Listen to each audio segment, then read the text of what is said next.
Hi everyone, how are you? I hope you are all well. मैं राम कुमार भारती, स्वागत है आप सबका मेरे इस यूट्यूब चैनल पर, जिसमें मैं आज आपको बताने जा रहा हूं अफेकिया के बारे में। टॉपिक को अच्छे से समझने के लिए वीडियो को पूरा ज़रूर देखिएगा, कहीं स्किप ना करें तो ज़्यादा बेहतर है। तो फिर चलिए बिना किसी देर किए आज हम अपना टॉपिक स्टार्ट करते हैं। Let's start our topic now, aphakia. आज की इस वीडियो में मैं दोस्तों आपको बताने जा रहा हूँ अफेकिया के बारे में। इस पूरे वीडियो में आज जो मैं कवर करने वाला हूँ या जिसके बारे में जो बताने जा रहा हूँ बहुत ही इम्पॉर्टेंट है। तो सबसे पहला आज की वीडियो में जो मैं कवर करूँगा वो उसके बारे में आपको बता देता हूँ। What is अफेकिया? अफेकिया क्या होता है मैं उसके बारे में बताऊँगा आपको। काउजेज़ ऑफ अफेकिया, अफेकिया का होने का क्या कारण है वो आपको बताने वाला हूँ। ऑप्टिक्स ऑफ अफेकिया के बारे में बताऊँगा। Symptoms of aphakia and sign of aphakia and treatment of aphakia. क्या लक्षण है, क्या साइन हो सकता है और क्या उसका ट्रीटमेंट कर सकते हैं अफेकिया का। आज के इस वीडियो में आपको मैं ये सारा कुछ कवर अप करने का प्रयास करूँगा। फर्स्टली फ्रेंड्स, इस स्लाइड्स में देखिए कि अफेकिया होता क्या है। तो अफेकिया का डिफिनेशन देखिएगा कि anatomically aphakia means absence of crystalline lens from the eyeball, but optically aphakia means absence of crystalline lens in pupillary area is called aphakia। इसका जो डिफिनेशन है दो बेसिस पर है, एनाटोमिकली एंड ऑप्टिकली। एनाटोमिकली कहने का मतलब है कि आँख के अंदर किसी के आँख के अंदर का लेंस नहीं है तो उसको हम अफेकिया बोलते हैं। एंड ऑप्टिकली कहने का मतलब है कि absence of crystalline lens in pupillary area, मतलब कि जो ये लेंस है पिपुलरी एरिया में नहीं दिखेगा, उस कंडीशन को भी हम लोग अफेकिया बोलते हैं। बेसिकली अफेकिया मीन्स वैसा पेशेंट या वैसा आई जिसके आँख में लेंस ना हो उसे हम अफेकिया बोलते हैं, चाहे वो किसी भी कारण से हो। इस स्लाइड में देखिएगा दोस्तों, काउजेज ऑफ अफेकिया। अफेकिया जो है वो किसके कारण होता है, कौन कौन सा कंडीशन है जिसके कारण लोग अफेकिक हो जाते हैं, जिसका आँख में लेंस नहीं लग पाता। या फर्स्ट पॉइंट देखिएगा कि congenital absence of crystalline lens, rare condition. सबसे पहला है जो है अफेकिया होने का कारण कि congenital absence of crystalline lens. जब बच्चा जन्म लेता है उसी समय से ही उसका आँख में लेंस नहीं रहता है, उस कंडीशन को हम लोग कंजेनाइटल अफेकिया बोलते हैं। सेकेंड पॉइंट में सर्जिकल रिमूवल ऑफ कैटरेक्ट। जब मोतियाबिंद का कोई ऑपरेशन या कैटरेक्ट का कोई ऑपरेशन करवाता है उस समय अगर उसका आँख में लेंस नहीं लग पाता है तो उस कंडीशन में भी अफेकिया हो जाता है। तीसरा पॉइंट कि surgical removal of clear lens for high myopic correction, मतलब वैसा पेशेंट जो बहुत हाई मायोपिक हो वो चाहता है कि सर्जिकल रिमूव करके क्लियर लेंस को हटा दे, उस कंडीशन में भी अफेकिया होने का चांसेस रहता है, तो वैसे भी अफेकिया हो जाता है। चौथा point, traumatic and spontaneous dislocations of lens into the vitreous. चोट लगने के कारण आपका लेंस जो है अपनी जगह से हिल जाता है या विट्रस में चला जाता है, उस कंडीशन में भी आपका अफेकिया हो सकता है। ये कुछ मेजर काउजेज हुए जिसके कारण अफेकिया होता है। इस स्लाइड में देखिएगा दोस्तों इस टॉपिक को, optics of aphakia. Optics of aphakia क्या होता है हम देखने वाले हैं। Following optical changes occurs after removal of crystalline lens. क्या होगा अगर किसी के आई में अगर लेंस नहीं होगा, लेंस अगर हम निकाल चुके तो उसको ऑप्टिकल चेंजेस क्या क्या आ सकता है वो देखिएगा। पहला पॉइंट है कि total power of eye is reduce to about 44 dioptre from 60 dioptre, so there occurs high hypermetropia of high degree. मतलब किसी के आँख से अगर हम लेंस निकाल चुके हैं या अफेकिक आई हो चुका है तो उसमें क्या चेंजेस आएगा। बेसिकली जो हमारा आईबॉल का पावर होता है 60 डायप्टर का, लेंस निकाल देंगे तो कितना डायप्टर का बच जाता है, सिर्फ 44 डायप्टर का। नेक्स्ट पॉइंट देखिएगा कि anterior focal points become 23.2 mm in front of the cornea, normal 15.7 mm। जब आँख में आई बॉल में लेंस अब्सेंस रहेगा तो एंटीरियर फोकल पॉइंट भी क्या हो जाता है, इंक्रीज कर जाता है, 23.2 mm का हो जाता है, जो पहले कितना होता है 15.7 mm, जब आई बॉल में लेंस होता है अवेलेबल होता है तब। इस स्लाइड में देखिए एक और पॉइंट है कि एकोमोडेशन इज लॉस्ट फुल्ली। इसमें जो एकोमोडेशन है पूरी तरीक़ा से लॉस हो चुका है क्योंकि आईबॉल में लेंस है ही नहीं। जब लेंस नहीं है तो एकोमोडेशन भी वहाँ पर नहीं होगी प्रेजेंट।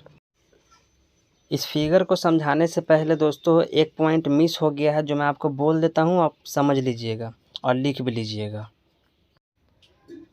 वो पॉइंट है कि posterior focal point is about 31 mm behind the cornea. जैसे मैंने एंटीरियर फोकल पॉइंट के बारे में तो आपको बताया कि 23.2 mm हो जाता है इन फ्रंट ऑफ कॉर्निया से।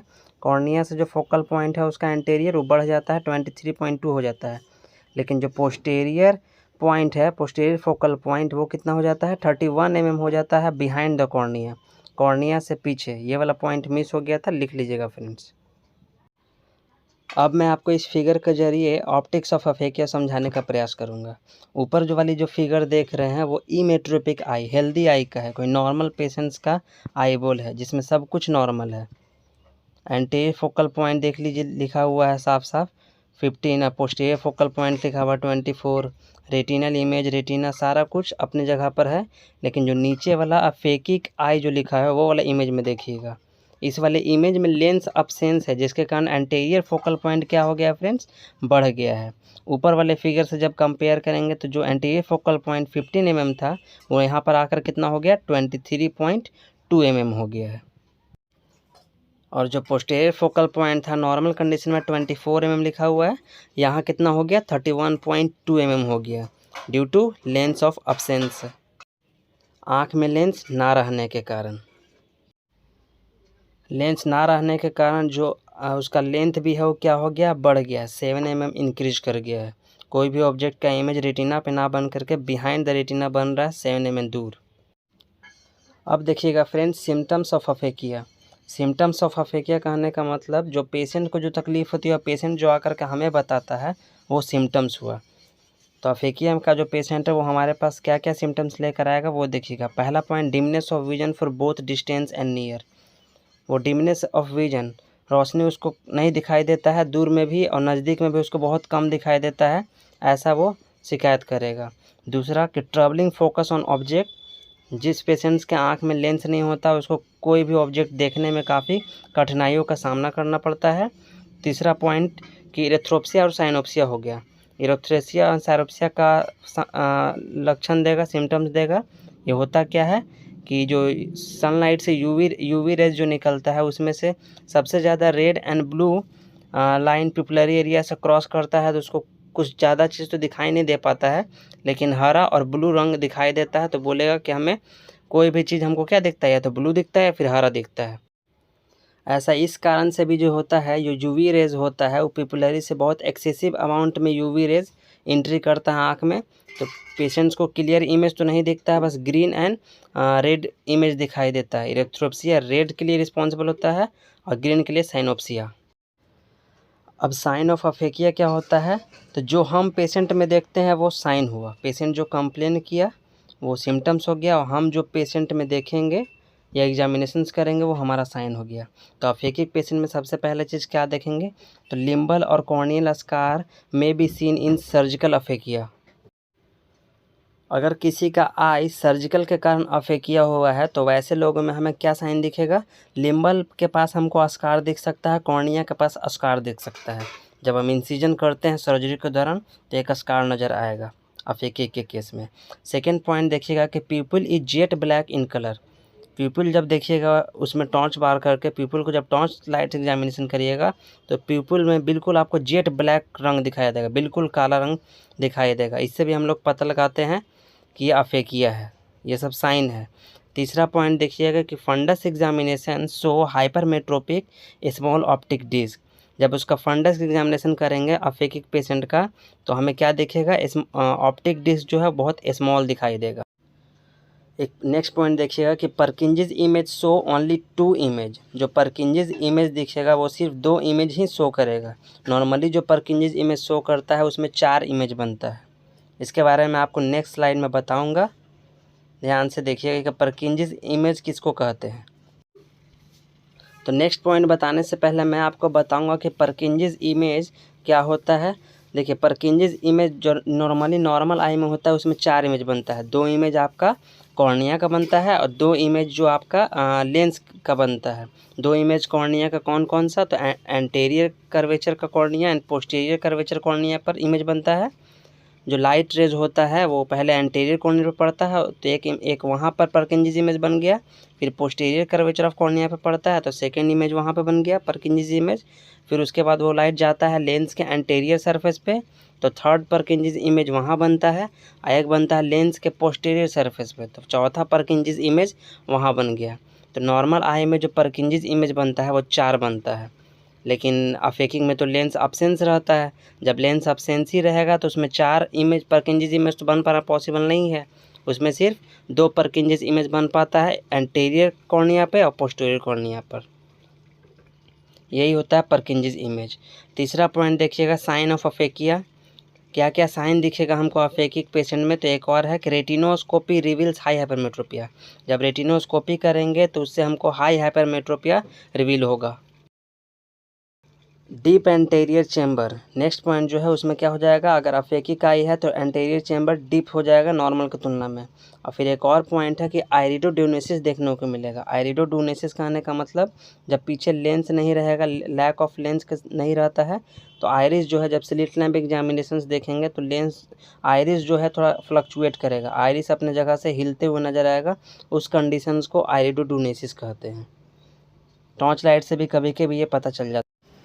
फाइनली लास्ट पॉइंट जो है आपका ट्रीटमेंट ऑफ अफेकिया। अगर कोई किसी भी कारण से, चाहे वो सर्जिकल हो, ट्रॉमेटिक हो, किसी भी कारण अगर कोई अफेकिक आई हो गया तो उसका ट्रीटमेंट हम कैसे करेंगे। तो ट्रीटमेंट ऑफ अफेकिया क्या है, देखिए उसमें क्या क्या तरीका है जिससे हम अफेकिया को ट्रीट कर सकते हैं। पहला है पहले देखिएगा मॉडिफाइबल करेक्शंस ऑफ अफेकिया। अफेकिया को करेक्शन करने के लिए कुछ पॉइंट है, जैसे सबसे पहले अफेकिया को स्पेक्टिकल्स के थ्रू हम ठीक कर सकते हैं, कुछ हद तक चश्मा दे करके अफेकिया को करेक्ट किया जा सकता है। फिर कॉन्टैक्ट लेंस के थ्रू आप अफेकिया को ट्रीटमेंट कर सकते हैं। इंट्राओकुलर लेंस के थ्रू भी आप ट्रीटमेंट कर सकते हैं।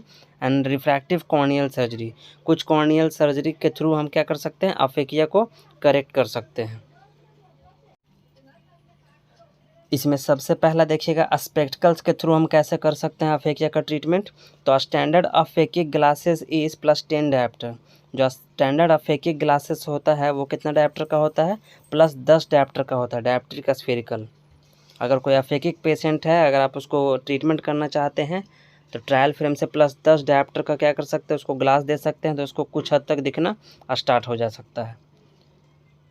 Second point, in addition +3 diopter to 4 diopter is required for near vision to compensate the loss of accommodation।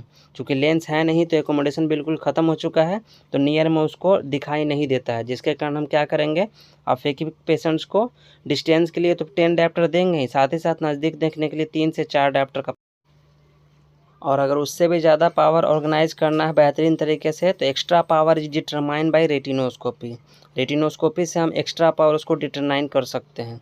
पर अपना खुद का एक्सपीरियंस मैं अपना बता रहा हूँ, अगर मैं अफेकिक ग्लासेस जो मैंने दिया है +10 डायप्टर से कईयों पेशेंट को 6, 12, 6, 9 तक विजन आ चुका है। अगर सारा कुछ फंडस उसका सही हो, रेटिना सही तरीके से वर्क कर रहा है, तो अगर किसी का आँख में लेंस नहीं लगा है तो अफेकिक ग्लास दे दीजिए उसको, कई हद तक ठीक हो जाता है। जैसे इमेज में देखिएगा फ्रेंड, ये छोटी बच्ची के दोनों आँख में बहुत हाई अफेकिक है। अफेकिक ग्लास पहने में +10 डायप्टर का होगा, बिल्कुल थिक होता है, थिक कॉन्वेक्स ग्लास होता है, देखने में ये इतना रहेगा। नेक्स्ट बार अगर आपके ओपीडी में या हॉस्पिटल में आए तो आप पहचान जाइएगा। अब देखिएगा स्पेक्टिकल्स का मतलब advantage of aphakia and disadvantage of aphakia. अगर स्पेक्टिकल से किसी का हम ट्रीटमेंट कर रहे हैं तो उसका क्या एडवांटेज होगा और क्या डिसएडवांटेज होगा। तो एडवांटेज में होगा कि safe, easy and inexpensive method of correcting aphakia. यह एक सबसे सेफ़ है, सबसे आसान और सबसे सस्ता मेथड है, अफेकिया को करेक्ट करने का सबसे ईजी तरीका है। ये इसका एडवांटेज है। एंड डिसएडवांटेज में देखिएगा कि इमेज मैग्नीफिकेशन 30%, इसमें जो इमेज मैग्नीफाई हो पाता है मात्र 30% हो पाता है। So not useful in uniocular अफेकिया। 30% कहने का मतलब कोई भी इमेज जो उसको होएगा वो काफ़ी लार्ज दिखाई देगा, काफ़ी बड़ा दिखाई देगा। Is not useful in uniocular aphakia. अगर किसी का एक आई अफेकिक है, मतलब एक आँख में लेंस नहीं है, एक आँख में लेंस है, वैसे लोगों के लिए बिल्कुल अच्छा नहीं होता है। उसको क्या हो जाएगा, डबलिंग दिखने लगेगा, डिप्लोपिया हो जाएगा, कोई भी इमेज क्या होगा, डबल डबल दिखाई देने लगेगा। Due to one eye is phakic and another eye is aphakic. मतलब एक आँख में लेंस है, एक आँख में लेंस नहीं है, पावर का बिल्कुल बहुत ज़्यादा अति डिफरेंस हो जाएगा, जिसके कारण डिप्लोपिया दिखेगा उसको। बेसिकली यूनिओकुलर अफेकिया के लिए स्पेक्टिकल्स सही नहीं है। तीसरा पॉइंट देखिएगा कि field of vision is limited and prismatic effect of thick glasses. Field of vision कहने का मतलब उसको ज़्यादा फील्ड ऑफ विजन उसको साफ साफ दिखाई भी नहीं देगा, उसका एक लिमिट अमाउंट फिक्स रहता है। And prismatic effect of the thick glasses, glass इतना मोटा रहता है कि उसमें प्रिज्मेटिक इफेक्ट दिख सकता है, उसको रंगीन चीज़ें ज़्यादा दिखाई दे। दूसरा जो तरीका था हमारे पास अफेकी को करेक्ट करने का, वो था कॉन्टैक्ट लेंस। तो कॉन्टैक्ट लेंस का एडवांटेज एंड डिसएडवांटेज देखिएगा। एडवांटेज है कि कॉन्टैक्ट लेंस में लेस मैग्निफिकेशंस ऑफ इमेज का मैग्निफिकेशंस बहुत कम होता है स्पेक्टिकल्स के तुलना में। And better field of vision, इसका बेटर फील्ड ऑफ विजन भी होता है, काफ़ी दूर तक इसको दिखाई भी देता है, थोड़ा क्लियर दिखाई देता है चश्मे की तुलना में, जो कि स्पेक्टिकल से उतना क्लियर नहीं दिख पाता है जितना कॉन्टैक्ट लेंस से दिखता है। फिर सूटेबल फॉर यूनिओकुलर अफेकिया, यूनिओकुलर अफेकिया के लिए बिल्कुल सूटेबल है। अगर एक आँख में लेंस है, एक आँख में लेंस नहीं है, उसके लिए ये चीज़ परफेक्ट है। डिसएडवांटेज देखिएगा कॉन्टैक्ट लेंस का कि difficult to use specially for children and elderly. दिक्कत होता है छोटे बच्चों को, और जो बूढ़े लोग होते हैं उनको कॉन्टैक्ट लेंस पहनने में काफ़ी परेशानी का सामना करना पड़ता है। एंड मोर कॉस्टली, काफ़ी महंगा होता है स्पेक्टिकल्स की तुलना में। और तीसरा है कि एसोसिएटेड कॉर्नियल कॉम्प्लिकेशंस, बार बार कॉन्टैक्ट लेंस लगाने के कारण कॉर्नियल कॉम्प्लिकेशंस हो सकता है, कॉर्नियल अब्रेजन हो सकता है, कॉर्नियल इरेजन हो सकता है, ये इसका डिसएडवांटेज है। देन इस स्लाइड में देखिएगा हम लोग कि अफेकिया का ट्रीटमेंट हम लोग क्या कर सकते हैं, इंट्राओकुलर लेंस को इम्प्लांट करके कर सकते हैं। जैसे ACIOL आता है, एंटीरियर चेंबर इंट्राओकुलर लेंस, इस लेंस को हम लोग एंटीरियर चेंबर में फिक्स करते हैं। इसके थ्रू हम क्या कर सकते हैं, अफेकिया का ट्रीटमेंट कर सकते हैं। एंड सेकेंड पॉइंट है कि it is the best available method for correcting the aphakia. Aphakia correct करने के लिए सबसे बेस्ट मेथड इसको माना गया है, ACIOL anterior chamber intraocular lens implantations को। देन लास्टली, सबसे लास्टली जो है अफेकिया का ट्रीटमेंट करने का तरीका जो लेटेस्ट है, रिफ्रैक्टिव सर्जरी के थ्रू भी हम अफेकिया को ट्रीटमेंट कर सकते हैं, जो अभी हर जगह अवेलेबल नहीं है। हाइप्रोपिक लेसिक है जो अफेकिया को करेक्ट करता है, एक क्रेटोफेकिया है। इस दो सर्जरी के प्रोसीजर के थ्रू क्या हो सकता है, अफेकिया को ट्रीटमेंट किया जा सकता है। इस इमेज के थ्रू देखिएगा स्पेक्टिकल्स मैंने दिखा चुका कि अफेकी का स्पेक्टिकल कैसा होता है। कॉन्टैक्ट लेंस के थ्रू जो करते हैं, देखिए कॉन्टैक्ट लेंस ऐसा होता है जैसे इमेज में दिखाया गया है। इसको कॉर्निया के फ्रंट सरफेस पे हम लोग लगाते हैं। आयोल इम्प्लांटेशन ACIOL जैसे इमेज में दिखाया गया है, इसको हम लोग पोस्टीरियर कैप्सूल में ना रख करके कहाँ रखते हैं, एंटीरियर कैप्सूल में रखते हैं, कॉर्निया और आइरिस के बीच में रखते हैं। And then lastly refractive surgery, laser के थ्रू हम क्या करते हैं, अफेकिया का ट्रीटमेंट करते हैं। तो लेज़र जब करते हैं तो उसका इमेज कुछ इस प्रकार से रहता है, फुल्ली ऑटोमेटिक रहता है, सारा कुछ मशीन्स के थ्रू होता है।